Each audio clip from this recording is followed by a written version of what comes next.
Assalamualaikum warahmatullahi wabarakatuh. Innal hamdalillah nahmaduhu wa nasta'inuhu wa nastaghfiruh wa na'udzu billahi min shururi anfusina wa sayyiati a'malina. May yahdihillahu fala mudilla lahu wa may yudlil fala hadiya lahu.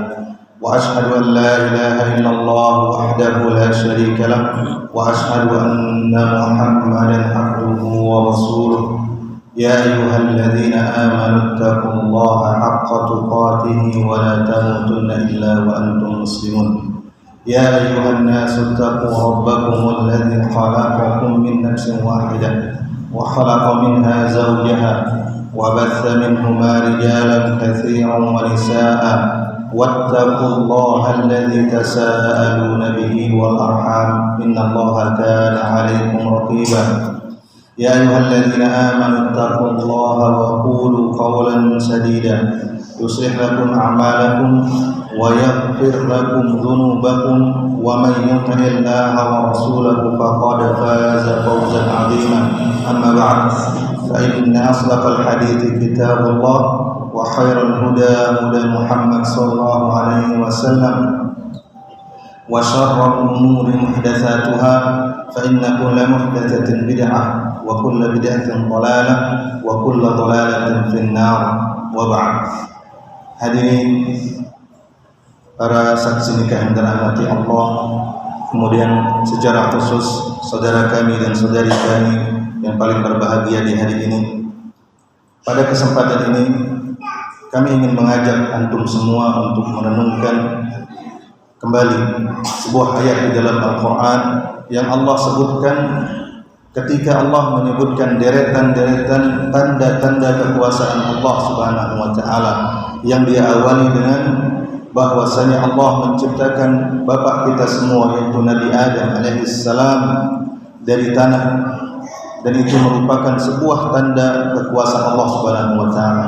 Setelah itu yaitu tepatnya dalam surat Ar-Rum, Allah Subhanahu wa taala berfirman, "Wa min ayatihi an khalaqa lakum min anfusikum azwaja litaskunu ilaiha wa ja'ala bainakum mawaddah wa rahmah.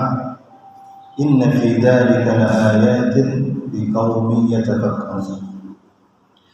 Allah Subhanahu wa taala berfirman, di antara tanda-tanda kekuasaan Allah, Allah ciptakan dari diri kalian atau jenis kalian pasangan-pasangan. Firman Allah Subhanahu wa taala dari diri kalian ini berkaitan dengan ibu kita Hawa. Ketika Allah menciptakannya dari tulang rusuk bapak kita Adam alaihissalam. Kemudian jika kita tafsirkan bahwa Allah menciptakan istri kita dari jenis kita, maka ini menunjukkan bahwasanya Allah menciptakan pasangan bagi manusia itu dari jenisnya sendiri yaitu manusia, bukan dari yang lainnya. Dan ini sebagaimana kata para ulama kita, ini merupakan sebuah aturan, sebuah hukum seperti hukum fisika dan hukum-hukum lainnya atau kode-kode lainnya. Allah Subhanahu wa taala menetapkan aturan berkembang biak pada manusia itu dengan pernikahan dari jenisnya. Oleh karena itu Rasulullah SAW mengisyaratkan dalam hadis dari Ibnu Majah bahwasanya tidak ada obat bagi orang yang jatuh cinta kecuali pernikahan. Rasulullah SAW bersabda, "Lam nara lil mutahabbaini mislan nikah." Kami tidak mengetahui, kata Nabi SAW dalam hadis riwayat Ibnu Majah, kami tidak mengetahui ada sesuatu yang lebih bermanfaat bagi dua orang yang saling mencintai seperti pernikahan.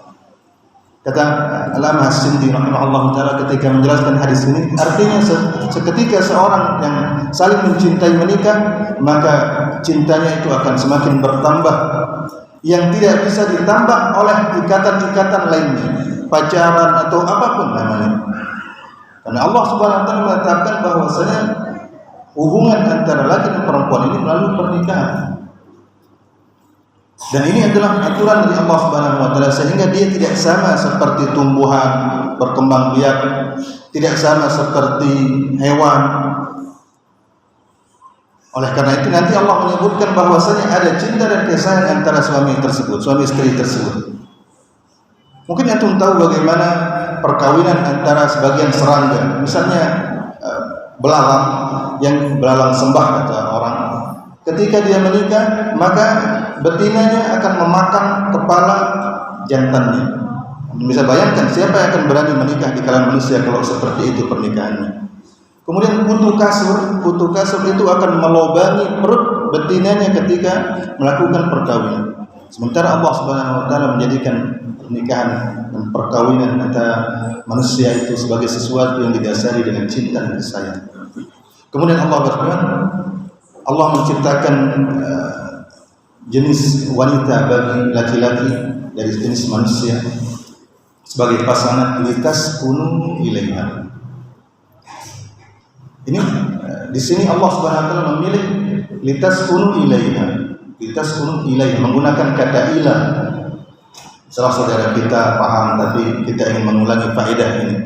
Para ulama kita mengatakan seperti Fakhrul Razi Allah taala, dia mengatakan kita menafsirkan ayat ini. Kenapa Allah menggunakan kata ilah? Yaitu agar engkau cenderung dan tentram padanya. Seharusnya dia menggunakan kata misalnya litaskunu indah, agar engkau tenang di dekatnya, atau ma'ah, atau bersamanya. Para ulama kita mengatakan karena hubungan suami istri itu bukan sekedar melampiaskan syahwat, menyalurkan syahwat, tapi dia adalah pernikahan antara dua watak yang berbeda.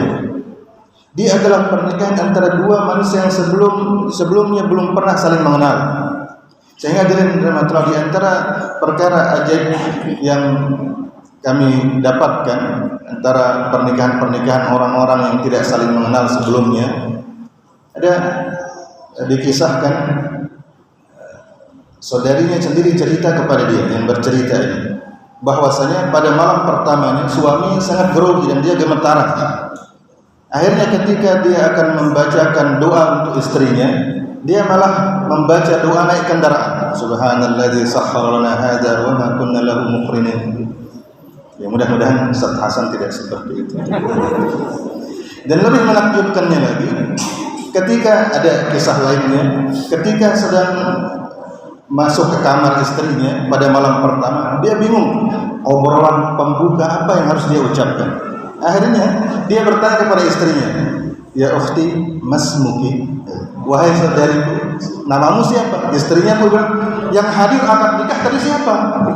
Kok sampai tidak tahu nama istrinya? Tapi itulah gambaran atau cerita menakjubkan di antara orang-orang yang sebelumnya tidak saling kenal. Mungkin tahu namanya, tahu ayahnya, tapi untuk tahu watak masing-masing ini secara rata-rata tidak saling mengenal sebelumnya. Mereka baru mengenal ketika sudah menikah. Waja'ala bainakum mawaddatan wa rahmah.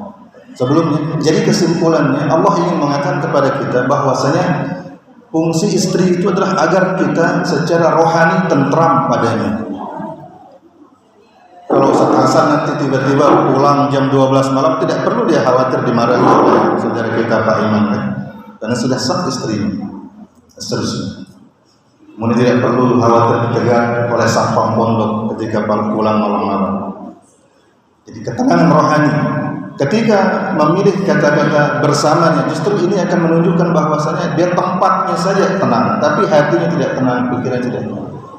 Jadi ada hubungan spesial antara laki dan perempuan melalui pernikahan. Kemudian Allah menjadikan bagi laki-laki dan perempuan ketika mereka menikah itu mawaddah dan rahmah. Mawaddah itu apa? Mawaddah itu artinya dia adalah seperti bahasa laki-laki sekarang, mawaddah itu adalah cinta sejati.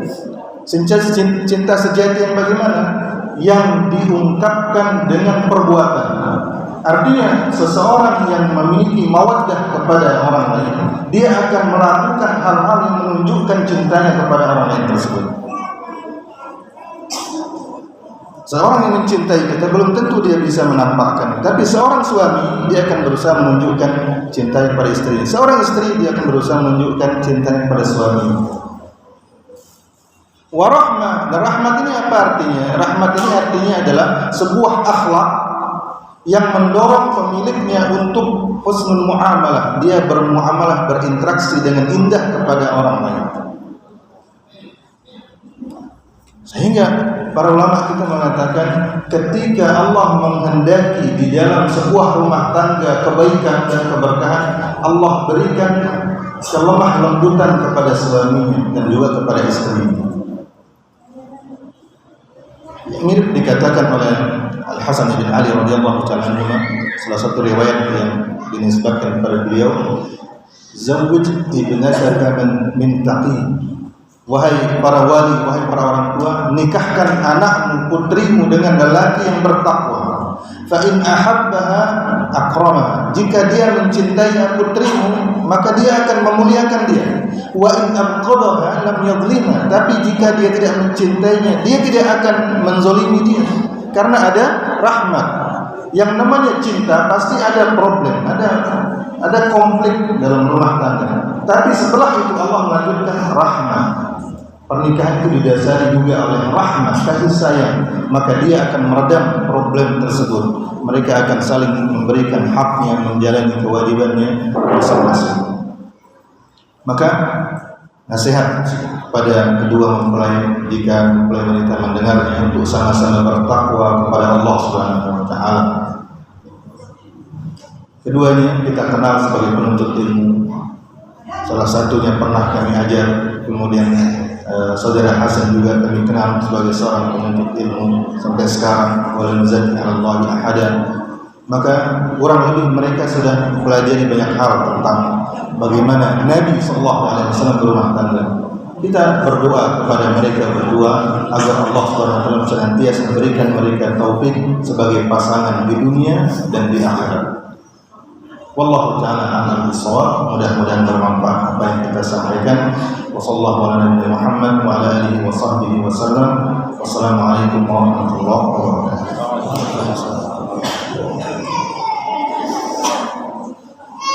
Selanjutnya kita berkenan